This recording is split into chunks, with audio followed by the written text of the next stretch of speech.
Well, good evening, everybody. We'd like to acknowledge the traditional custodians of the land on which we live, work and play. We pay our respect to elders past, present and emerging and recognise their continued connection to these lands and waterways. We acknowledge our shared responsibility to care for and protect our place and people.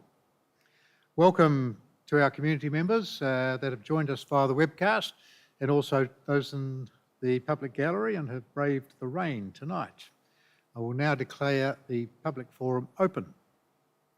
And we're holding this forum today to hear from community members who have registered to speak on items before the council meeting tonight.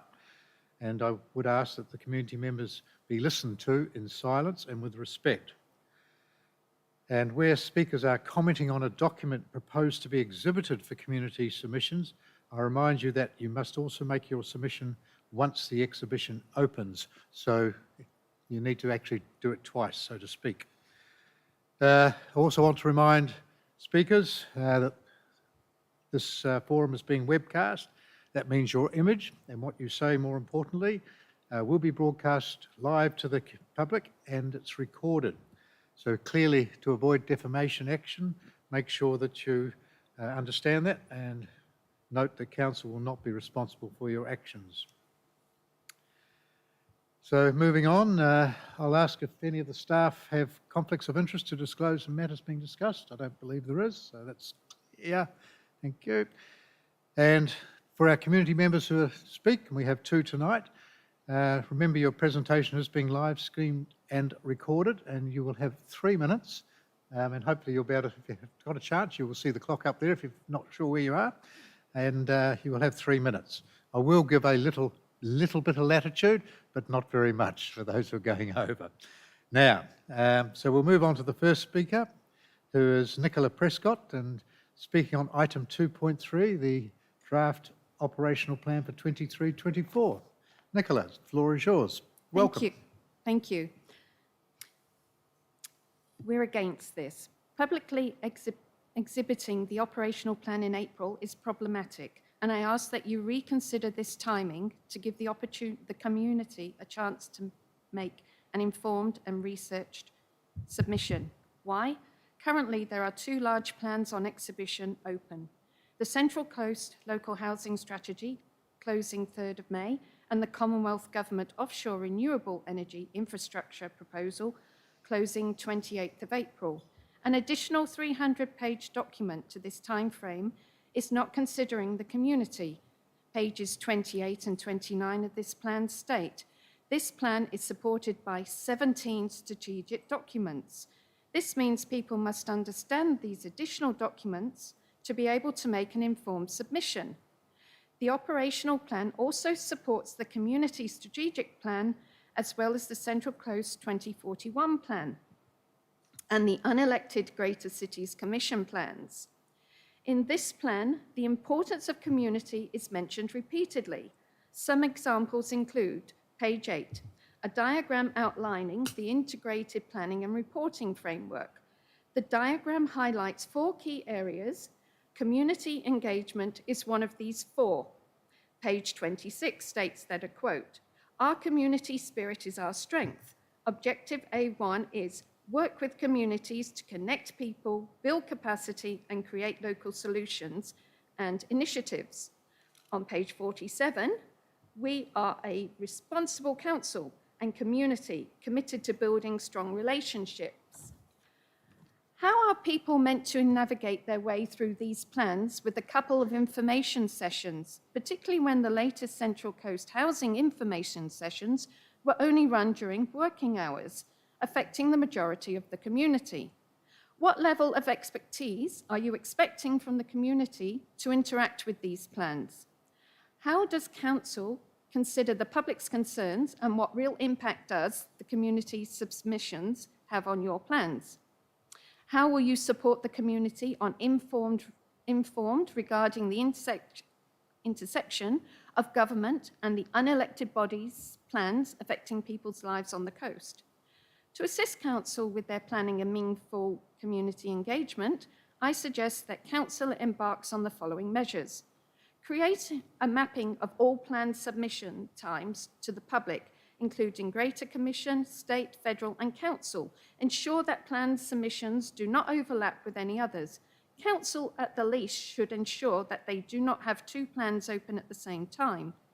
Ensure that there are at least 2 evenings chosen for community information sessions during the exhibition period.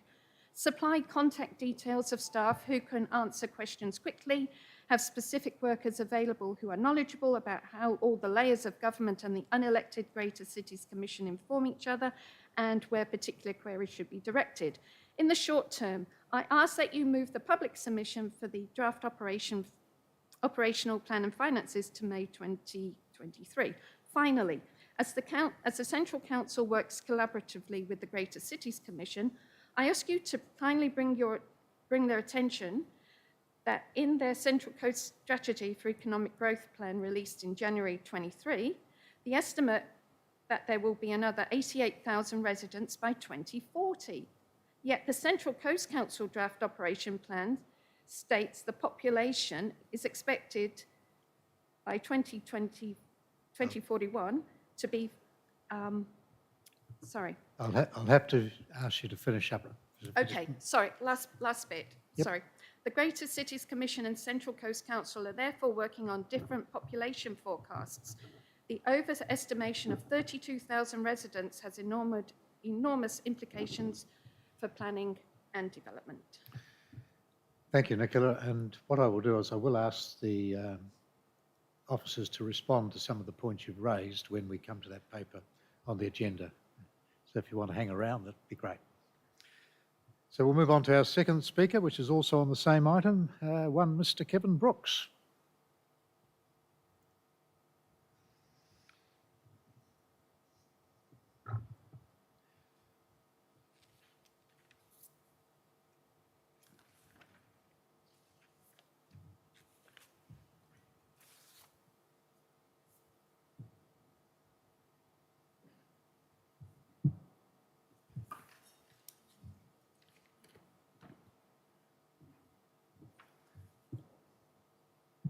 Right, your time starts now. Over the next 4 years, Council will receive, on average, an eye-watering 70 million per year extra as a result of last year's combined general and water rate hikes, plus inflation on top. So we might have expected higher performance targets in this updated operational plan. Instead, targets are being reduced. Last year's plan and 3-year delivery programme set a target mean of 70 days to determine development applications in 23-24. This year's plan adds an extra 10 days to that target, despite the administrator promising a big improvement after hiring 19 new people, staff and contractors. Anyone who has led a council in difficult circumstances knows the importance of rigorously allocating resources in accordance with community priorities. Yet anyone with such experience can also see that this council's senior managers simply do not know how to prioritise effectively or what methodologies to use. A blind person on a horse could tell you that roads are a priority. So why is council reducing even last year's woeful target on kilometres of road to be resurfaced? There's also a reduction in kilometres of new drainage infrastructure. Not one of last year's 12 water and sewer targets on page 56 have been set higher than last year, drafted before water rates went up, supposedly to fund improvements. You'd think public health inspections are pretty important. So why is council reducing its completion target for these from 80% to 75%? The lack of ambition becomes more evident with every page. The target for completing maintenance on parks and reserves down from 90% to 80%. 6 monthly inspections of sports facilities down from 100% to 80%. Pet desexing down from 500 to 180 per year, microchipping down from 2,000 to 1,000 per year. A number of targets from last year's plan have disappeared altogether, including more than 20 on disability and access. For example, DB 6 to 11, 26 to 28. The target to responding to customers within 5 working days, down from 75% to 70%. Why? An easier life for managers in the civic centre seems more important than better services for those in the community who are paying for it all. This is what happens when you get taxation without representation. This council has more employees, over 2,000 in the last annual report, than at the time of the merger, about 1900. Yet all the objective indicators show services have declined since then, so productivity, defined as output per employee, is lower. Now we have an operational plan to reduce productivity further. This plan is further evidence that the underlying causes of the financial crisis, management calibre, organisational culture, inefficiency and low productivity have still not been addressed. These are the turnarounds that ratepayers want to see in return for ratepayers turning around your finances.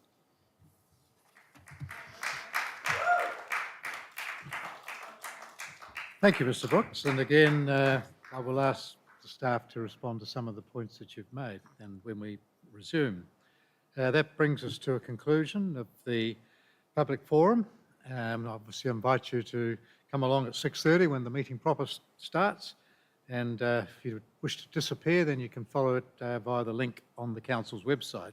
So with that, I'll say thank you for this, and we'll see you again at 12:30.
Right, well, once again, good evening.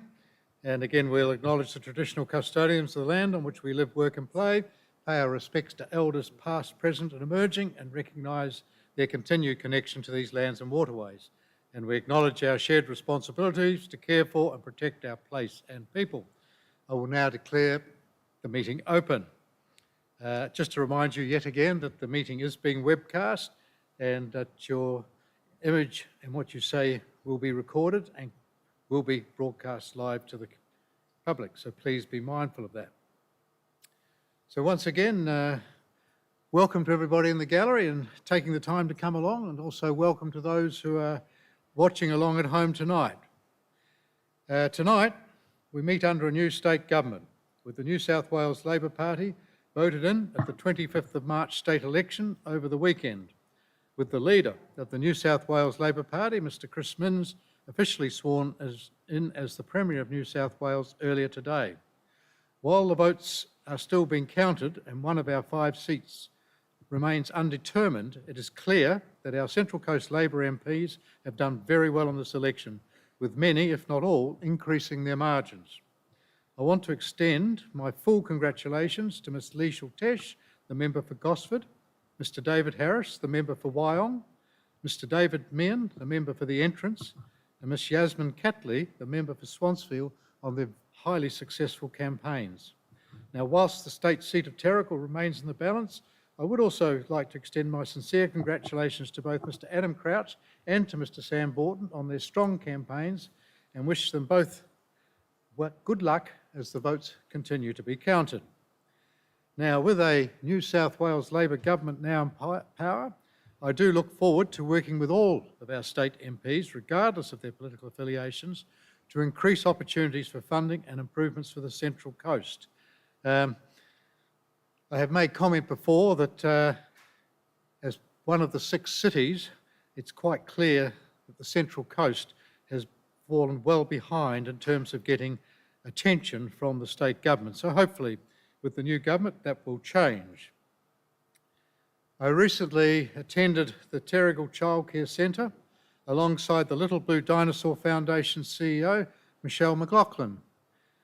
Here we announced Council's support for this important road safety campaign, which builds road safety awareness in children, parents, teachers, carers and drivers. 10 local childcare facilities, including 8 council-run centres, will have the Hold My Hand signs installed to everyone remember how a simple action can save lives. This message is a very timely one as we head into the Easter school holidays in early April, to stay safe on our roads during the holiday period, obeying all road signs and taking extra care for yourself and others on the road. And I have to say, as a grandfather myself, it is something that I do take particular attention on, because these little ones can just have a mind of their own and just take off if you just take one eye off them. Central Coast Libraries, we're celebrating 75 years. So earlier this month, on the 16th of March, the Central Coast Libraries celebrated their 75th birthday. It's actually 75 years ago since the adoption of the New South Wales Library Act by Gosford Shire Council on the 16th of March 1948. And 75 years on, libraries remain as relevant as ever by cultivating learning and knowledge, providing free facilities to support lifelong learning opportunities for the whole community, while providing equitable, affordable and flexible community spaces for recreational and cultural engagement. And it's a big thank you to all our library staff who continue to make these places so special for our community. We do have some major works commencing soon: the road upgrade at Stain Road, Saratoga, construction of the Magenta Stage 2 shared path, and safety barrier fencing at St Hubert Islands Bridge, which we were talking to the community about the other day. Earlier this month, the Council launched the Let's Talk Gosford Community Engagement Project, which showcases multiple projects, plans, strategies and infrastructure works planned for the Gosford area. Gosford is the central city's principal city. It's centrally located and has enormous potential to evolve into the economic and social heart of the coast. To achieve this, though, Council needs the vast and diverse knowledge of residents to ensure it's done right. Council is asking you to take a deep dive on projects in the area, share your thoughts and opinions, attend face-to-face and/or online drop-in sessions to ask questions, seek information and talk to Council staff. I encourage everyone interested to get down to the Park House in Gosford this Thursday, the 30th of March, to attend the face-to-face engagement sessions throughout the day. I will be down there for the morning, so you'll have a chance to talk to me if you wish. There is a broad range of specific information on Council's engagement website, York Voice Our Coast, so head to the Council's website for all these details. And a couple of little things to sort of just talk very positively about. The Council wins 2 Engineering Excellence Awards. We won 2 awards at the 2023 New South Wales and ACT Institute of Public Works Engineering Australasia in the Engineering Excellence Awards. One is for the new cell at Buttonderry Waste Management Facility and another for its road safety campaign. The cell 4.4 at the Buttonderry Waste Management Facility won the Environmental Enhancement Project Award. The cell was designed and constructed to meet the community's waste disposal needs for the next 4 to 5 years. However, the best outcome would be that through waste reduction behaviours, the need for landfill reduces and this time frame can be extended. The new cell at Buttonderry covers 5 hectares or 7 football fields, and despite significant challenges, thanks to weather and the pandemic, was delivered on time, on budget and meeting all expectations. And the person who led this project is in fact the gentleman sitting right at the end here, who is Andrew Pearce, who is the acting director while Boris Bolgoff is away on leave. So congratulations, Andrew, well done. And congratulations to all Council staff, contractors and the project team who deserved all of those accolades. Now the second thing was an award by the roads team for the road safety videos for seniors, which was awarded the Local Government Excellence in Road Safety. Council won this award for its alternative methods of communicating with our residents, in particular during the lockdown periods. Council developed a series of road safety videos for older road users, enabling our more vulnerable members of the community to access this information without having to leave their home. So congratulations to Council's Road Safety Officer and technicians, and also at Laycott Street Theatre for this deserved achievement. The technicians at the Laycott Street Theatre were the ones who actually provide the panache, if you like, to the campaign. So with that, I will close the comments for tonight and thank you for coming. And we will now move forward to the agenda proper. Item 1.1 is disclosures of interest. I have none to declare. I'll just check if any of the staff have. I don't believe there is. So with that, we'll move to adopt the resolutions displayed on the screen.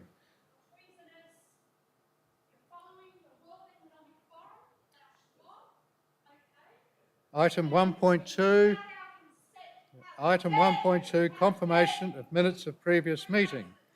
As per clause 375 of the Local Government Act, I can confirm that the minutes are full and accurate.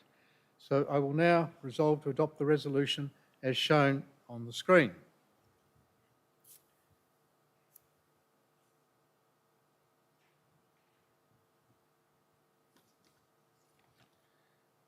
We'll now move to item 1.3, which is notice of intention to deal with matters in confidential sessions. There are no matters to discuss in confidential sessions, so we will now note the resolution as shown on the screen. And moving into the substantive issues, item 2.1, which is the monthly financial report for February 2023. I'll ask David Farmer, the CEO, just to make a few comments about it because there's a couple of little changes in it, which I'm sure he will take you through. Thank you, Mr Administrator. The February consolidated results currently show a strong surplus of $52.6 million year-to-date before capital income. However, as part of the finalisation of the 2022 financial statements, there are a range of adjustments relating to depreciation that will have a net effect of increasing depreciation by approximately $30 million. This number is not yet applied to the monthly report that have been presented. Depreciation is treated differently in local government, with councils being required to regularly assess the value of its depreciable assets, be that a building, a pipeline, a road, a drain, a playing field at its current value, based on the revised value. In a council which runs a balanced or surplus budget, the depreciation provides the cash which can then be applied to the renewal components of our capital program. So this is consistent with what we've seen recently, with a significant increases in cost of capital works accompanied with no or few tenderers. And there's a matter tonight at Gosford Library that's on the agenda where we narrowed down to a short list of 4 tenderers, went out to tender and only received 1 tender, which at this stage is incapable of being accepted. A recent meeting of council, we considered a road tender at Shelley Beach, which we received no tenders. So the current market is very, very high and expensive for infrastructure replacement. That has driven the cost of our assets up, or the value of our assets up, our depreciation up, our costs up, but therefore a non-cash item, but ultimately impacts on our bottom line. Because of that change and the fact we're going to apply that change in the next monthly report, we've re-examined our performance to date, and without yet adjusting our budget, have undertaken a revised forecast, which is shown on the far left column of the table on page 12 of the business paper. It now shows a forecast end-of-year surplus of $11.6 million. So essentially, in simple terms, we're going to take a $30 million non-cash hit to our surplus, but because our surplus is strong, we're still in the black. Our cash continues to remain satisfactory and strengthen, and that will allow an early repayment of loans in December this year, as forecast, and we have established a reserve to start to pay that off. We've maintained positive unrestricted cash in general fund, sewer fund and domestic waste fund. Water fund has a slightly negative funds balance, just under $1 million, but that is able to be offset by the holdings in general fund. Overall, council is a strong financial position. Increasing depreciation is a concern, and linked to that, the increasing cost of capital works. But at this stage, council is in a position to return a surplus even after accommodating those factors. Thank you, Mr. Farmer. It's a good result. And despite having to increase a couple of the expenditure lines, largely due to, as Mr. Farmer pointed out, the revaluation, which came about basically through the audit by Audit New South Wales. And of course, that only occurred, as you know, the last council meeting we presented those final results, and the Auditor General's representative spoke here. So there hasn't been time to flow all of that through into the results, but I'm assured that next month they will all be flowed through and will be shown in the individual unit managers' areas as well. And I don't believe the unit managers was attached to this report as it states in the paper, simply because there wasn't time to feed that in, given the very short timetable in which we had to produce these papers. So with that, we are in a good position, and quite happy to move the resolution and receive the monthly financial reports as shown on the screen. And we'll move to item 2.2, which is the investment report for February. Mr. Palmer. I talked about that before. Our Briefly. funds balances are satisfactory, our cash balance is strong, and we're in a position to look forward to accelerated repayment of that emergency debt when it falls due in December this year.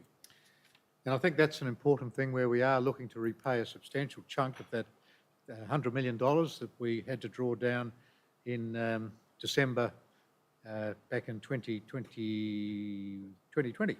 Yep, so we're looking hopefully to be able to repay a big chunk of that back by the end of the year. We'll move on to item 2.3, which is the biggest item, I guess, on the agenda. And we had 2 previous speakers speak about that, which is the exhibition of the draft operational plan 2023-2024. And I think Dr. Alice Howe is going to lead off with that. Thank you, Mr. Administrator. This report seeks a council resolution to publicly exhibit the draft 23-24 operational plan, including budgeted income and expenditure and draft fees and charges for council services.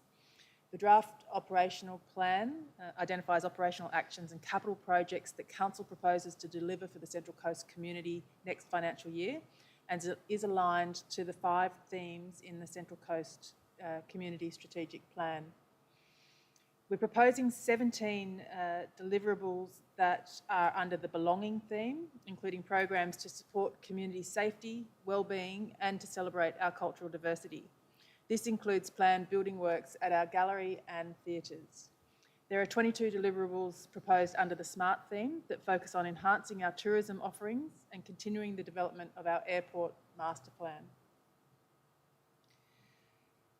33 deliverables are proposed under the green theme. These activities include waterway protection and bushfire mitigation works, litter prevention, and progress towards a food and garden organics collection and processing solution for the city.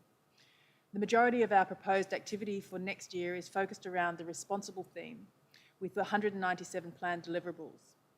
This includes improvements to the road, drainage, water and sewer networks, as well as the progression of key planning documents, including the next iteration of our community strategic plan. And lastly, 100 deliverables are focused on improving livability across the Central Coast. This includes upgrades to our leisure centres, pools, playgrounds, parks and sports grounds, as well as the new regional library at Gosford. In response to Ms Prescott's queries during the public forum about the population statistics, I can confirm that Council uses data provided by Profile ID, which is based on Australian Bureau of Statistics data and consistent with the data provided by the Department of Planning and Environment in the Central Coast Regional Plan 2041. The population statistics that are referenced in the GCC's economic strategy is based on the earlier Central Coast Regional Plan 2036, and obviously some discrepancies between those 5-year time periods. With respect to the public exhibition period, New South Wales councils are required to prepare an annual operational plan, publicly exhibit it for 28 days, consider submissions and adopt that plan before the commencement of the financial year. This particular draft document will have been in the public domain for 39 days from the time it was released as part of the business paper to the end of that exhibition period. With respect to Mr Brooks's address at the public forum, the targets proposed for next year endeavour to be realistic about what we can achieve with the resources that we have available to us. Last financial year, we were not able to achieve around 1/3 of the targets that we had set ourselves. By way of example, this council processes around 3,000 DAs each year, more than any other local government in New South Wales. At the start of this year, we were attempting to do this with 25% less staff than the previous year, around half the staff per application of our neighbouring councils. In June of this year, we received around 100 applications more than we were able to process and had a backlog of around 1,000 applications. With the addition of 6 assessment staff earlier this financial year and the support of the New South Wales Government, we're now processing more applications than we receive each month and are slowly reducing our backlog and improving our processing times. Mr Farmer may wish to comment on staff numbers more generally. Mr Brooks made a comment about staffing numbers having increased, and I think the numbers that he quotes are headcount, and from the annual reports, and I've just gone back from 16-17, which is the first full year of the merged council, the headcount was 2396, and for the 21-22 year, the headcount is 2103. So there's been a significant reduction in headcount from 16-17 to 21-22. So that's the last financial year. Now, but headcount isn't a terribly reliable number because that you're counted as a head in headcount if you work 2 hours a week or whether you work 35 hours a week. I think the most compelling number is actually employee costs. And in 16-17, which is the first full year of the merged council, the total employee costs from the audited statements, so they are audited by Audit New South Wales, was $205.8 million. That's $205.8 million. Last year, that's the 21-22 year, the total employee costs in the audited financial statements, they're available on the web, is $175.7 million. That's a reduction in actual dollars of $30 million or 14%. doesn't take into account award increases of 11%, 10.95% across that period, nor the fact that the community is being serviced has grown by about 4 to 5% across that period of time. So I think that the perception that council is increasing its staff numbers or is running significantly higher staff numbers than was happening at merger is grossly incorrect, and those numbers would suggest roughly 25% reduction in real staffing costs across that period.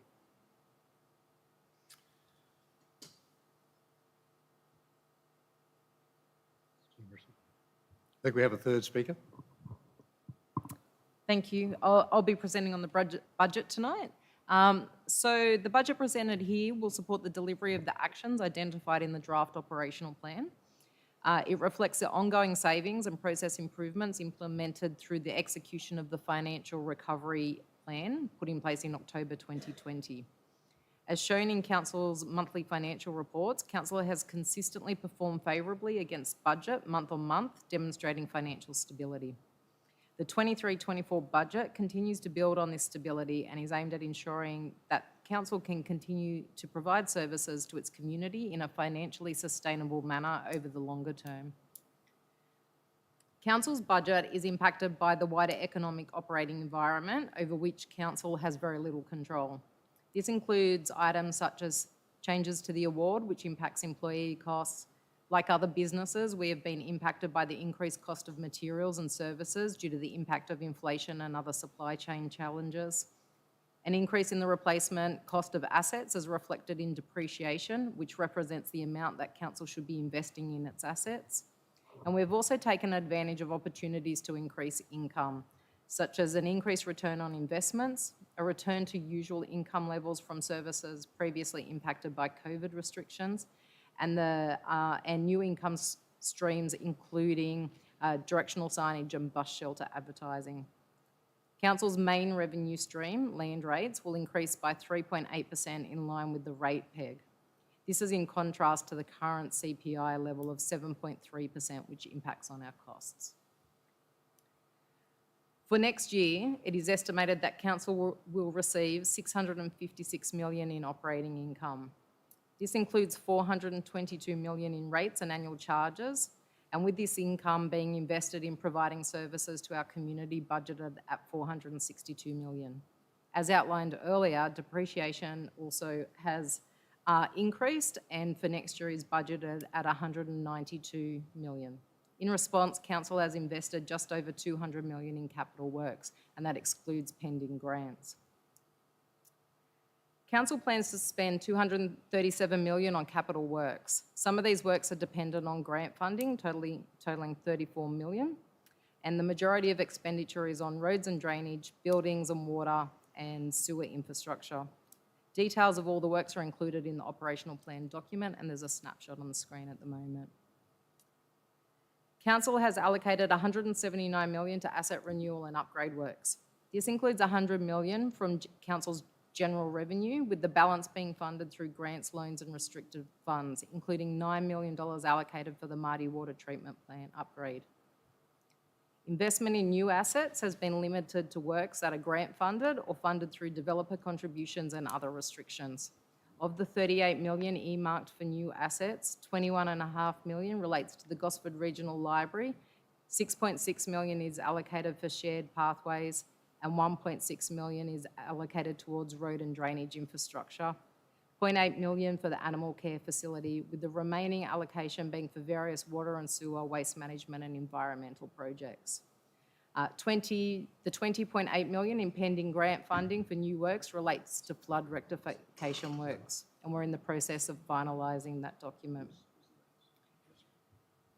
For next year, general rates have been calculated based on an overall rating income increase of 3.8% as determined by IPART. Rates will be based on land valuations with the base rate of 1 July 2022 as determined by the New South Wales Valuer General. Overall, the total land value in the LGA has increased by $43 million. On average, land values have increased by 73% across all rating categories. For next year, Council will maintain the current annual charges for the domestic waste service. This is the second year running that these charges have not increased. Water and sewer charges are in line with the IPART determination and the applicable CPI increase currently estimated at 7.3%.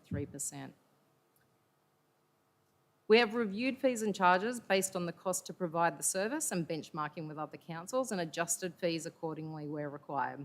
Generally, a 3.8% increase has been applied. We have reviewed the wording and structure of various fees to improve clarity, rationalised or consolidated charges, and removed duplicated or replicated fees.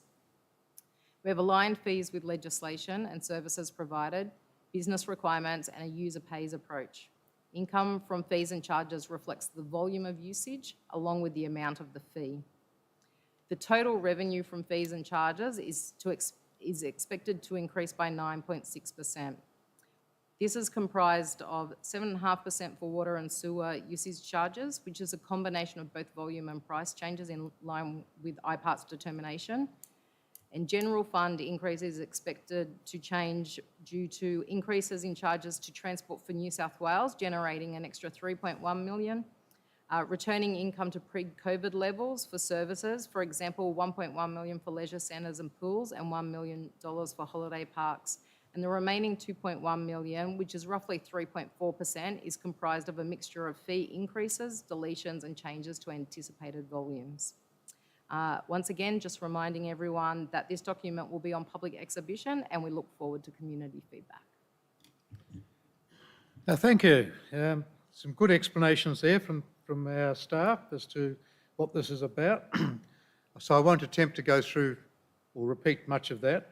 I do want to make one or two comments. I think the first one I'm going to make is that I am fully aware that IPART have been looking at a review of how they actually manage or set the rate peg. And I note that Mr. Kevin Brooks has put a contribution to that, and I think he made some good points there. However, there are some points there that need to be, I think, fully thought through, hopefully by the new government, who I will be writing to I'm going to take the opportunity to write to them as a new government coming in to actually look at trying to fix up some of the problems that local government suffers at this point of time.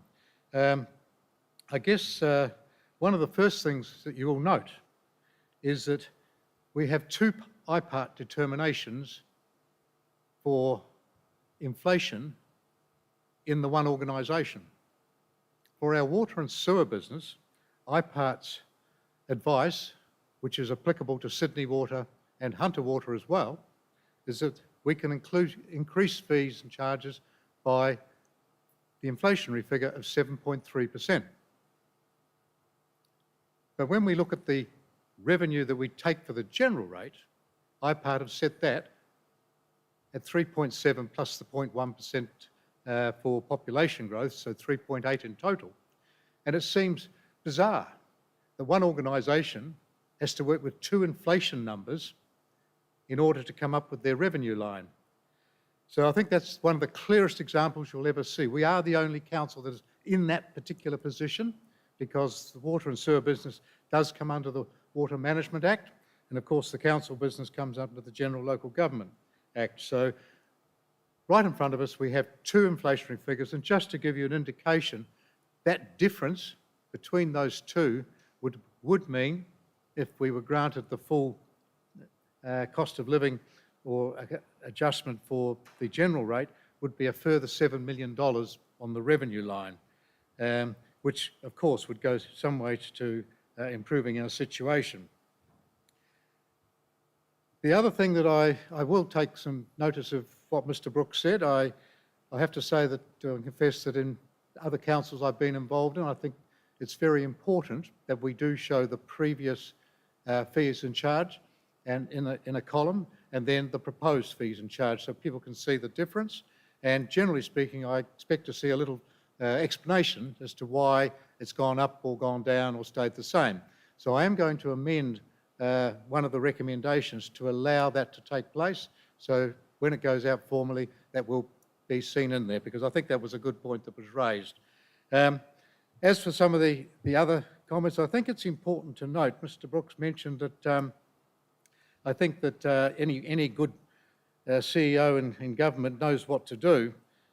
What I would point out is there's not many CEOs or organisations that successfully come out of a receivership and within 18 months, predominantly, not solely, but predominantly delivering precisely what they were delivering before.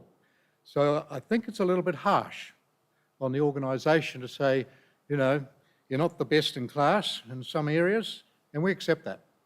We accept we're not best in class in some areas, but it takes time when, as the CEO pointed out, you take 1 in 4 of the staff out and you have to rebuild an organisation, you have to rebuild trust, and certainly, from my point of view, we've had to rebuild trust with our local, state and federal politicians, and that has taken time before they've begun to trust the organisation, and now we have a very solid and strong working relationship, which I'm sure will bode well and augur well for us going into the future with the new Labor government. So I just do want to point out a hint of caution there that the organisation coming out of receivership, so within 2.5 years, it is well back on track. I absolutely accept that he's not delivering everything we could possibly do. I accept that we're not the most efficient that we could be, but when you've got to re-engineer, redo the business, all the things that we've had to redo from LEPs through to computers, the technology and everything else, I actually think it's been an outstanding achievement by the organisation to get to that point. And we're only going to be more successful from here as the out budgets, the year 2 budget that we're putting out for consultation shows. We're still able to make a surplus, but the pressure is coming on local government. And I will be asking the state government to consider some more changes through IPART perhaps, as to how they look after the councils. The first thing, I believe councils should be monthly reporting. Second thing is, I don't believe they should be reporting all their revenue as per the quarterly report and quarterly reporting structure, or their rate revenue, that is, up front, and then debiting costs against that through the balance of the year. Because that means it looks great at the beginning of the year, but can look bad at the end of the year when you don't have time to adjust the business to the conditions you're facing. I think the other things they need to consider, that on average, over 30% of council's revenues comes from grants.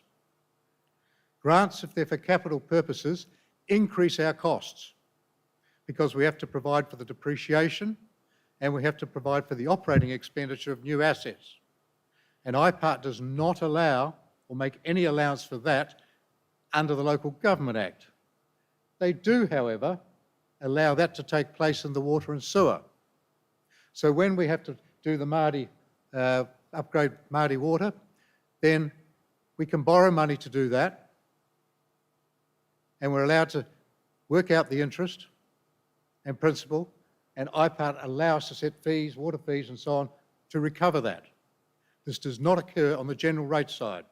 So you can see there's some massive differences that need to be addressed, and as I said, I will be writing to the new state government to try and get some of those addressed.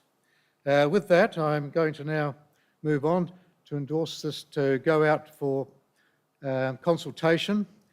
As Dr. Alice Howe mentioned, it will in fact have been out for a total of 39 days by the time its report comes back, and the timetable is actually set down in a legislative format. But I'm going to add into recommendation number 1, a third dot point, which is, if it's up on the screen, a table identifying percentage changes in proposed fees and charges for 23-24 compared to the same fee in 22-20, it will be on 22-23. So, all done. And with that, we'll approve the recommendations as they stand on the screen. We'll move to item 2.4, which is the Central Coast Council Water and Sewer Delivery Plan for 22-26. And Jamie Loader, I believe you've got a short presentation there. Thank you, Mr. Administrator. The Central Coast Water and Sewer Delivery Plan Progress Report for July to December 2022 gives the community an update on our progress in delivering on our IPART pricing determination. This report is a snapshot of the first 6 months of that plan and does not include work that has been done since January this year. Once adopted, this report will be placed on our website, publicly available.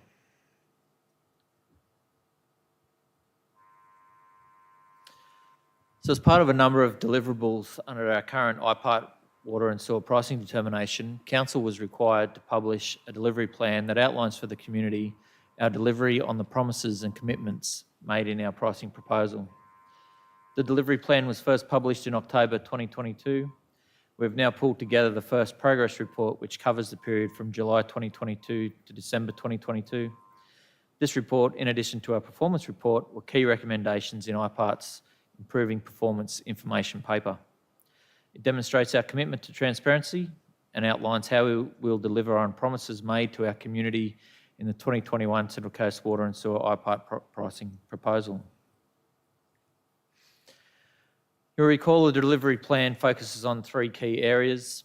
They are strengthening accountability to our community, ongoing customer and community engagement to better understand values and priorities, and improvements to our asset and project management framework. Central Coast Water and Sewer are committed to working closely with our community to better understand their values and ensuring those values drive our business outcomes and future performance. And I guess just picking up on a point that Mr. Brooks made earlier in relation to the performance targets in the operational plan, they will be adjusted following our current round of community engagement, whereby we're formulating our customer charter. That customer charter will inform those performance measures, and then that will form the basis of our future reporting. So our progress so far, in terms of accountability, our first performance report was published on the 30th of September 2022. The delivery plan was published on the 30th of October, as I've previously said. Community engagement, the planning is well underway for community forums that will inform future performance reporting, the development of a customer charter, and sense checking values for input into our master plan. Forums, interviews and surveys are currently being conducted and will conclude in June this year. Ongoing engagement will continue throughout our determination period. In relation to asset management, we've updated our project management approach to ensure accountability and improve performance. Planning has commenced for a condition audit at Summersby Water Treatment Plant, as well as condition assessments on our major tunnels and outfalls. We've also awarded a contract for our pressure pipeline condition assessment, which will inform future capital works programs. So in conclusion, we are underway in delivering on our key commitments made in our pricing determination. The next report will be a summary of our performance in the first year of our determination, where more detail will be provided on the community engagement that is currently underway, as well as our progress in the other key areas. Thank you, Mr. Administrator. Thank you, Mr. Loader. Again, a good explanation. And I had the good fortune to be able to attend some of those community forums. And I have to say, I found them educational as well. I think the staff from Water and Sewer, or Central Coast Water, actually did a really good job in explaining to those community members exactly how the system works, where the challenges are, and also explained the program that's out in front, and more importantly, started to determine what do the community want to see in terms of measures and the charter that needs to be developed. So pleased to say that that's underway, and we can look forward to a end of year report, Mr. Loader, whereby those measures against those that have been set will be transparent, and we can rest assured, and the community can rest assured that IPART will be looking at those and monitoring those, and no doubt will provide feedback about them. So with that, we'll move forward to adopt the resolution to note the Water and Sewer Delivery Plan Progress Report. Move to item 2.5, which is the Draft Councillor Expenses and Facility Policy. I think Ms.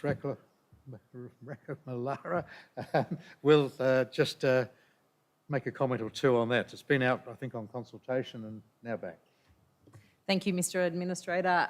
Yes, indeed, the policy has been out on public exhibition. It was amended following identification by council staff and community members of certain potential inconsistencies pertaining to a period of administration. The new policy corrects those avenues for inconsistent application of the policy and provides greater transparency to both the community and the representatives of precisely what facilities will be provided and what expenses may be reimbursed and to what level. The draft policy was presented to Council in January and placed on public exhibition in February. During the exhibition period, 3 public submissions were received, with the submissions identifying, 1, the need for transparency and consistency of approach for all councillors, mayors and administrators. This has been addressed in highlighting applicable clauses in both the new policy and in Council's Code of Conduct. Secondly, that access to Council's Employee Assistance Program should not be removed from the councillors, and we've heeded that advice, and this has been addressed by retaining that access for councillors. Thirdly, the need to ensure certain terms are adequately defined within the policy, and this has been addressed by increasing the number of defined terms and conducting a plain English review of the text of the policy. And lastly, that regular reports should be furnished to Council so that the community can be satisfied that the policy is being applied and adhered to. The reporting requirements have been clearly detailed in the new policy. So ultimately, the new policy provides greater transparency and accountability over the use of public funds for the facilities and expenses provided to councillors and administrators during any period of administration. The new policy corrects previous ambiguities and provides a clear framework for the reporting on expenditure. The public exhibition and submission process allowed for the community to have their say on the use of funds for these purposes. We're grateful for the insights that were provided by those making submissions, and as you can see, that we've heeded that advice and taken it on board and amended the policy accordingly. Thanks. Thank you. I've got nothing to add to that, so I will move the recommendations that are shown on the screen and make those as a decision of council. Item 2.6, the Central Coast Council Draft Liquid Trade Waste Policy. Basically, the current policy was adopted by Council in 2019. However, in 2021, the Department updated the Liquid Trade Management Guidelines for New South Wales Council. And furthermore, IPART reviewed the prices for water, wastewater and other services supplied by us during the review in 2022. And this means that we have to have a new policy effectively, and that incorporates 4 key changes. Those are 1, requirements of effluent improvement plans to improve discharge quality. 2, a rationalised list of chargeable substances in the liquid trade waste.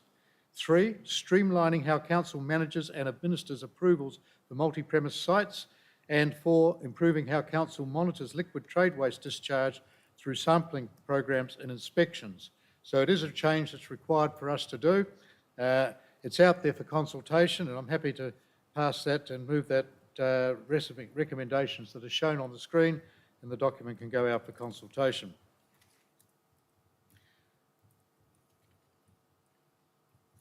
Item 2.7, which is the Gosford Regional Library. We have Beth Burgess here. Yeah, splendid and green down there, who's the Acting Director for Community and Recreation Services. And her main job, the substantive job for Beth, is she's actually in charge of children's services here, all the childcare centres, etc. So that's her main job, but she's stepping up to look after the library just temporarily. Thank you, Mr. Administrator. The much-awaited Gosford Regional Library will be located in Donaldson Street, Gosford, and it has been designed over 4 levels with spaces to connect, to learn, to do business, such as a space for our kids to find a love of literacy through interaction and play, a large flexible function space for special occasions and larger audiences. There's breakout spaces on every level for private and collaborative learning, or just to relax and take in the views of the cities and beyond. Also an innovation hub for those who want a great place to work without the commute, which contains dedicated meeting rooms, a recording studio and exhibition space. Council currently has funding sources available to fund the project through a combination of developer contributions, special levy collected from the former Gosford Council, federal government community grants and other internally restricted funds. A robust 2-stage procurement process has been undertaken, comprising an initial expression of interest, followed by a request for tender to the shortlisted proponents. The tender closed on the 17th of March, and the evaluation panel has recommended that further works are required through a formal negotiation process to better understand and mitigate the risk to council and to ensure the best value of money outcome is achieved. The date for completion of the construction of the library will still remain to be completed by late 2024. A subsequent report will be presented to council for acceptance of any related contract that is proposed as a result of the negotiations. Thank you. Thank you, Ms. Burgess. So this is really a sort of a process that we have to go through. The tender panel, as Ms. Burgess pointed out, has made the recommendation that we are better to stop the current tenders and now go and negotiate with tenderers to try and get a better outcome by splitting from the straight tender process. This allows a much better, more in-depth discussion between proposed tenderers and ourselves, where one would hope that there will be savings able to be achieved. So the purposes of all these very long list of recommendations is about allowing the council to be able to go through that process. When it finally comes back, it will be correct according to the process that's outlined here, and hopefully we will get a price that enables us to proceed immediately. So on the current timetable, we still aim to have the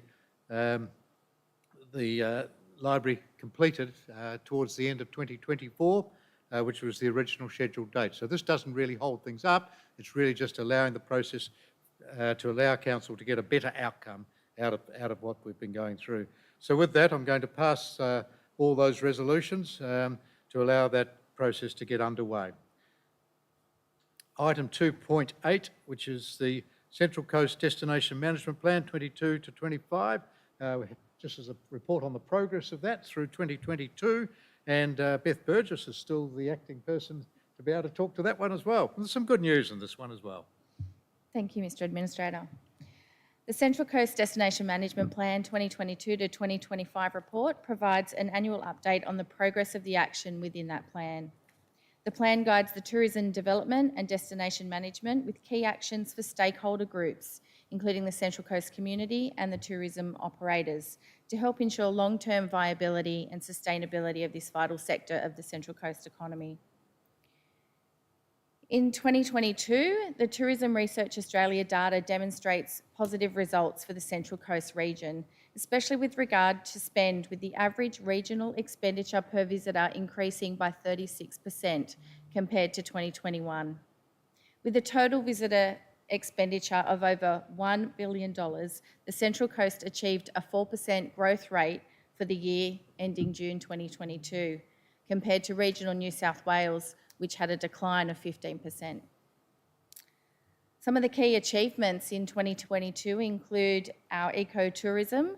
Central Coast achieved Eco Destination certification with Ecotourism Australia in June 2022, which recognises the Central Coast as a world-class location for sustainable and nature-based tourism.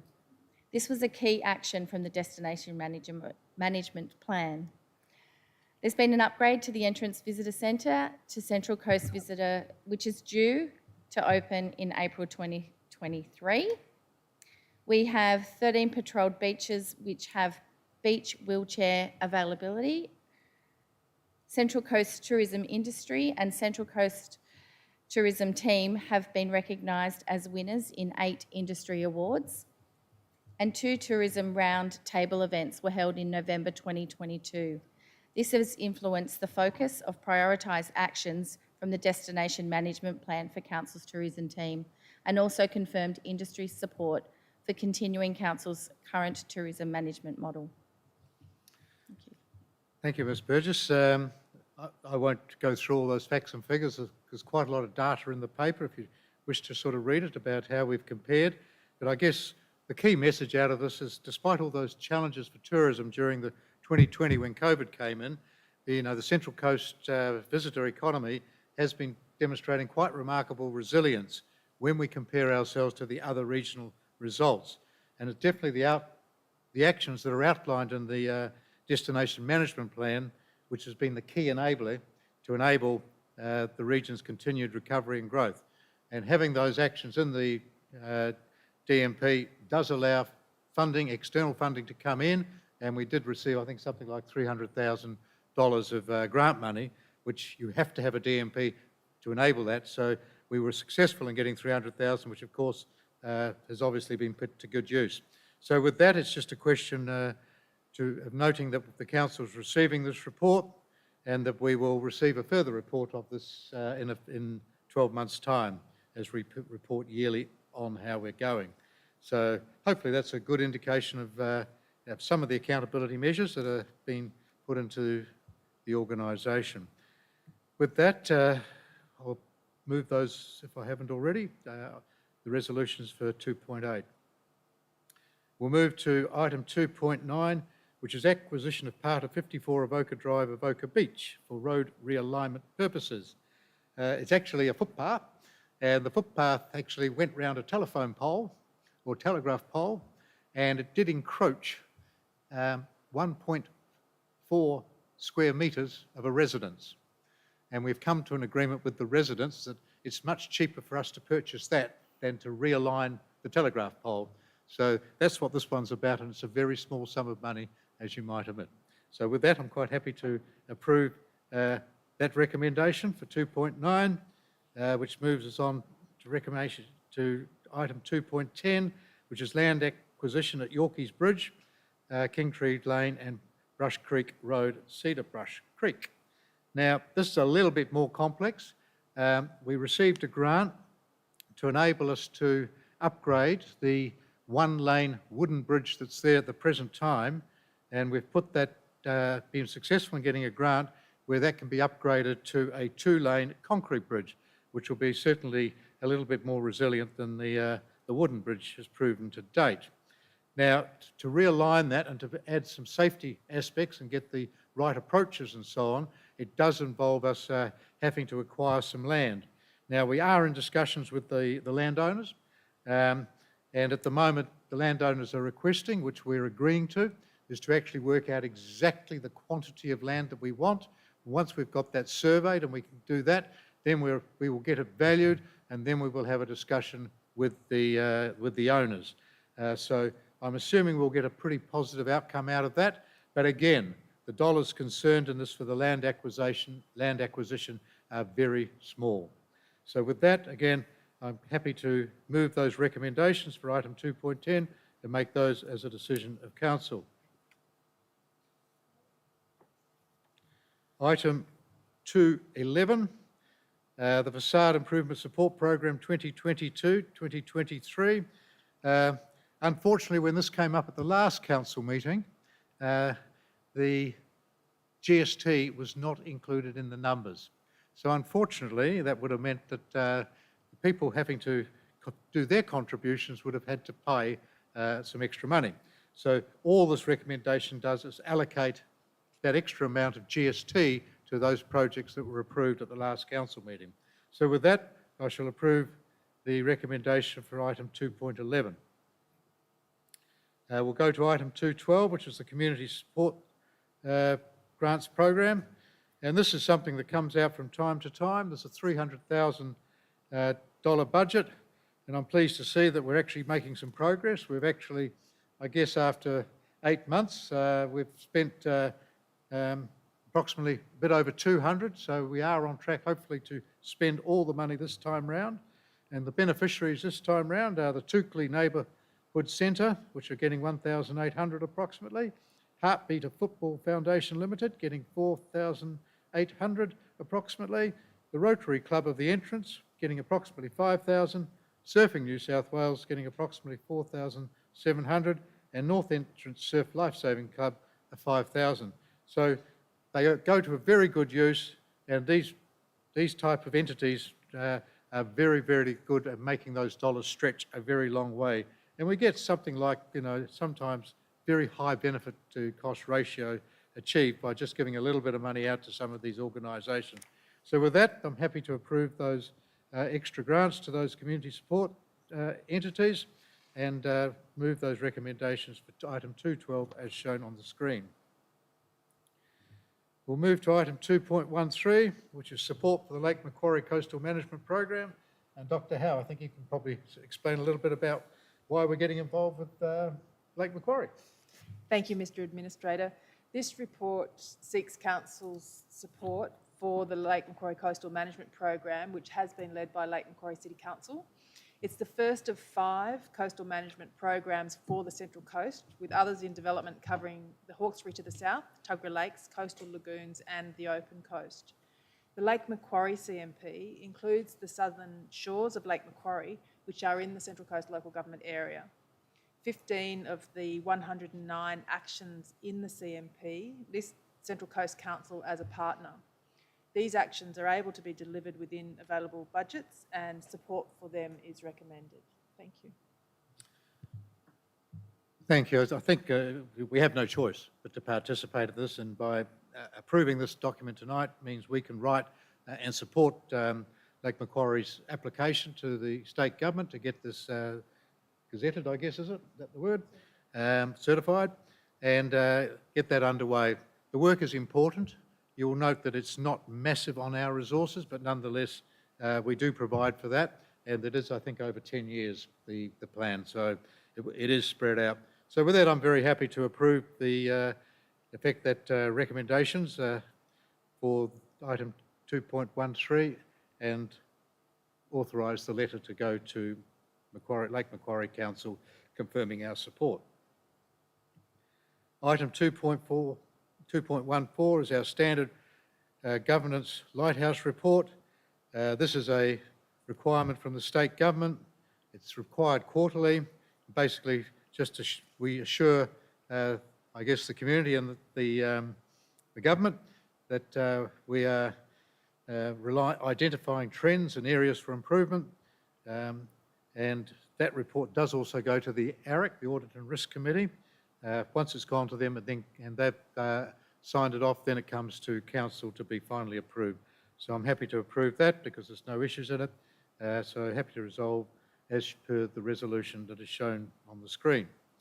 With that, it brings us to the end of the Council meeting for tonight.